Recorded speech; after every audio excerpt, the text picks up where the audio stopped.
Bien-aimés dans le Seigneur, je bénis le Seigneur pour cette journée, toujours dans le cadre de notre émission Le son de la trompette. Aujourd'hui, j'avais voulu qu'on puisse partager sur la colère.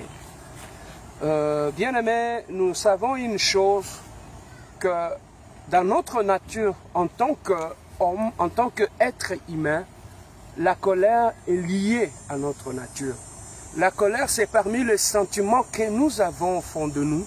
Nous avons des sentiments de joie, nous avons des sentiments de tristesse, nous avons l'amertume, nous avons des sentiments de colère que nous avons.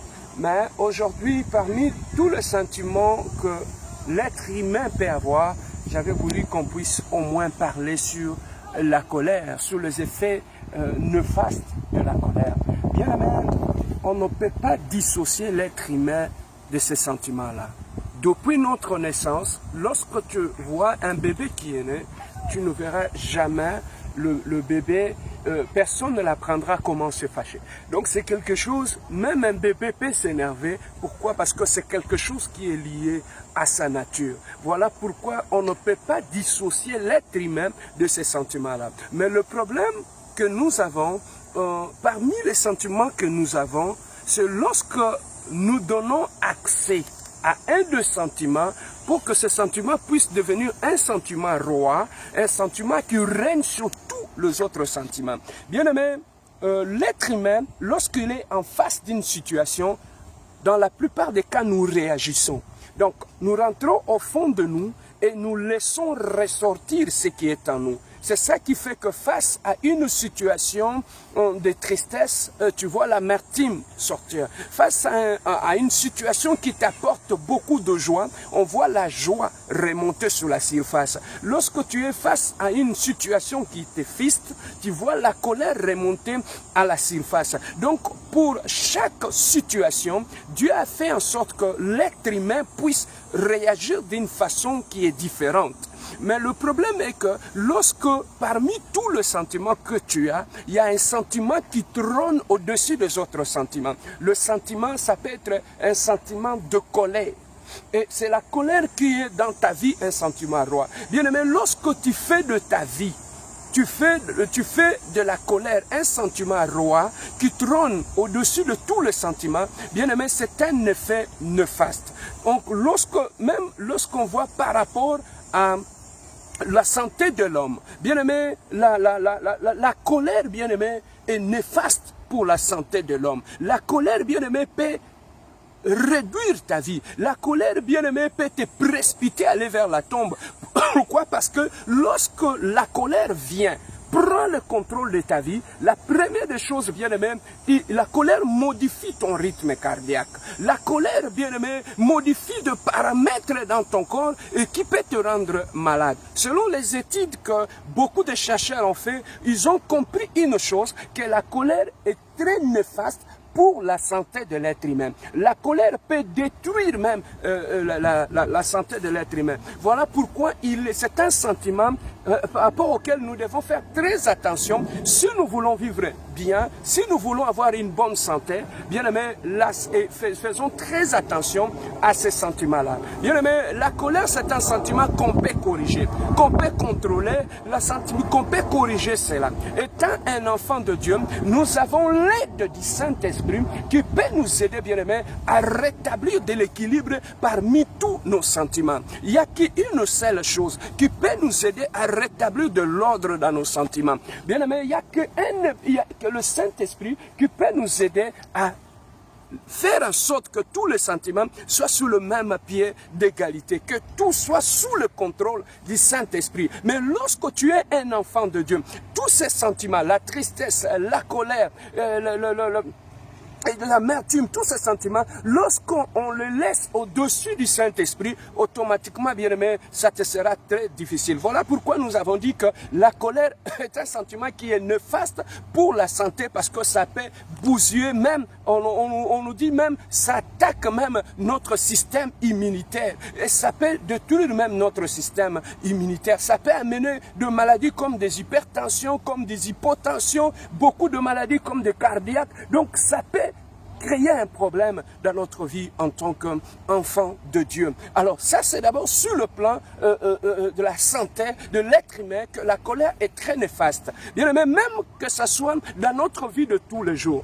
Une personne, bien aimé, qui est responsable, lorsqu'il veut prendre une décision qui est permanente, elle ne peut pas prendre une décision permanente lorsqu'on traverse une période, lorsqu'on est dans une période transitoire. Lorsque tu es dans un sentiment, lorsque tu es contrôlé par un sentiment, bien aimé, temporaire, tu ne peux pas prendre une décision permanente. Voilà ce qui est très important à cause de la colère. Parce que beaucoup n'ont pas compris cela. Ils ont pris des décisions permanentes, des décisions importantes de leur vie lorsqu'ils étaient animés par la colère. Et ça créait des problèmes dans leur vie, ça créait des dégâts, même dans leurs amitiés, ça créait des dégâts bien aimés dans leur entourage. Un homme où la colère est devenue comme un sentiment roi, c'est une personne difficilement, il peut bien entretenir ses relations avec deux gens. Il est difficile, bien aimé, une personne qui est colérique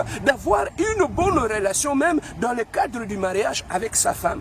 Il est très difficile, une personne qui est colérique, qu'il puisse entretenir une bonne relation, que ce soit avec les enfants. Bien aimé, vous vous imaginez dans une maison où le matin les gens se réveillent, où il fait beau vivre, tout le monde est content. Et subitement, quelqu'un pique une crise de colère et automatiquement il empoisonne toute l'atmosphère dans la maison et la maison devient triste, les enfants vont aller dans leur chambre, la femme elle est triste ou le mari est tout à fait triste, bien aimé. Donc voilà pourquoi, bien aimé, la colère peut aussi affecter même nos relations avec nos proches. C'est un élément qui est très important dans notre vie. Oui, on ne peut pas dire qu'en tant qu'humain, on ne peut plus avoir la colère. Non. Même si tu es un enfant de Dieu, rempli du Saint-Esprit, il peut arriver que tu puisses te fâcher. Mais le problème avec un enfant de Dieu, c'est que la colère n'est pas un sentiment roi. La colère ne prend pas le dessus. La colère ne contrôle pas ta vie. La colère ne dicte pas ce qu'il doit faire. Voilà pourquoi il est très important de connaître cela, la différence entre quelqu'un qui est contrôlé par le Saint-Esprit et quelqu'un qui est contrôlé par la colère. Bien aimé, même dans le cadre du mariage, si tu veux vivre un mariage heureux, bannis la colère, bien aimé. Si tu veux vivre, bâtir une famille où il y a de l'équilibre, où les gens vivent en paix, bannis la colère, parce que la colère, bien aimé, est un élément qui est très important dans la vie d'un enfant de Dieu, qu'on puisse bannir cela. Pourquoi? Parce qu'on est des enfants de Dieu. Bien aimé, la colère est naturelle. On ne peut pas l'anéantir toute notre vie. On ne peut pas le détruire toute notre vie. Elle est là, elle vit avec nous. Mais le problème est qu'on l'a apprivoisée et on sait le contrôler. Et ce n'est pas la colère qui nous contrôle, bien aimé. Voilà, il est très important, bien aimé. La colère a fait en sorte que ça te puisse t'amener dans un climat de haine vis-à-vis d'autres personnes. Et lorsqu'on habite dans un sentiment, lorsqu'on est habité par un sentiment de haine, lorsque la haine est dans votre vie, il est difficile, ça affecte même vos prières, ça affecte même votre vie, ça affecte beaucoup de choses dans votre vie de prière. Bien aimé, il est difficile d'avoir une très bonne vie de prière lorsqu'on est constamment envahi par la colère, contrôlé par la colère. C'est ça qui fait que, bien aimé, la colère est associée aussi à la haine, elle est aussi associée aussi au manque du pardon. Très souvent, bien aimé, les gens qui sont colériques, ils sont souvent dans la haine, ils sont souvent dans le manque du pardon. Or, bien aimé, lorsqu'on parle en termes d'un mariage qui est réussi, c'est un mariage où la haine est bannie. C'est un mariage où la colère est bannie. C'est un mariage où, bien aimé, des décisions et des réactions épidémiques sont bannies, bien aimé. C'est un lieu où il fait beau vivre. Or, si on veut instaurer un climat de paix dans sa famille, dans son couple, dans son environnement, ne laissez pas que la colère soit un sentiment roi dans ta vie, qui contrôle ta vie, qui contrôle tes pensées, qui contrôle ton existence. Bien aimé, lorsque nous sommes fâchés, difficilement notre capacité de réaction, bien aimé, et notre capacité de réflexion diminue, bien aimé. Tu ne peux plus, sous l'effet de la colère, aller profondément dans une réflexion. Voilà pourquoi un homme qui est responsable, une femme qui est responsable, il est très important qu'on, dans cette zone-là, où tu es énervé, où tu es colérique, de prendre une décision. Bien aimé, je vais peut-être vous relater une histoire. Il y avait une femme qui était avec son mari dans une voiture avec les enfants derrière. C'est tout simplement pour te faire voir les effets néfastes de la colère. Le mari était en train de conduire, la femme était à côté, les enfants étaient derrière, ils étaient en train de rouler. Bien aimé, subitement, la femme a commencé, elle était tellement énervée, elle a commencé à crier sur son mari, elle a commencé à dire de mauvaises choses sur son mari, et le mari qui conduisait, lui aussi s'est mis dans un état de colère qui a été causé par la femme, et sa capacité de réaction était devenue tellement petite que lorsqu'il y a eu un obstacle, automatiquement, le monsieur qui conduisait, et ils se sont retrouvés dans le ravin, tout simplement pourquoi? Parce qu'il avait perdu le contrôle de son auto. Pourquoi? Parce qu'on lui a mis dans un état de colère et sa capacité de réaction et de jugement avait été affectée. Et l'homme s'est retrouvé dans le ravin et c'était un accident. Donc voilà comment la colère peut partir d'une personne et affecter une autre personne et créer un problème au sein de la famille. Voilà pourquoi, bien aimé, Dieu t'appelle à être un responsable. Dieu t'appelle, tu es une femme responsable, même une femme, bien aimée, la colère n'est pas une bonne chose pour ta vie. À cause de la colère, beaucoup ont détruit leur mariage. À cause de la colère, beaucoup ont pris des décisions importantes de détruire leur mariage et ils se sont retrouvés toutes seules et elles le regrettent aujourd'hui tout simplement parce que c'est une décision qui a été prise sous l'effet de la colère. Alors si tu te retrouves dans cette zone-là de colère, si la colère est un sentiment roi, il n'y a qu'une seule solution.